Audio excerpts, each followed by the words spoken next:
Welcome to the Salmon Runs YouTube. Enjoy the video.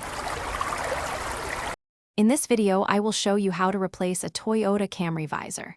First, gather your tools, which typically include a Phillips head screwdriver and your new visor. Make sure your Camry is parked on a level surface with the engine off for safety. Familiarize yourself with the current visor's mounting points and electrical connections, if any, before you begin. This preparation will make the replacement process much smoother and quicker. Now let's remove the old visor.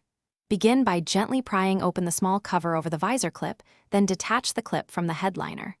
Next, locate the screws holding the main mounting bracket in place. Usually there are 2 or 3. Use your screwdriver to carefully remove these screws. If your visor has an integrated light, gently disconnect the electrical connector before fully removing the old unit. Keep the screws in a safe place. With the old visor removed, it's time to install your new one.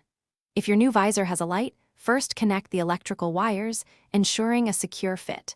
Carefully align the new visor's mounting bracket with the screw holes in the headliner. Insert and tighten the screws you set aside earlier, making sure not to over-tighten them. Finally, snap the visor clip firmly into its designated slot in the headliner. Test the visor's movement to ensure it functions correctly. After installation, perform a few final checks. Move the new visor through its full range of motion to ensure it operates smoothly and holds its position without sagging. If your visor has a mirror light, turn on your car's ignition and test the light to confirm it's working. This simple replacement can significantly improve your driving comfort and safety.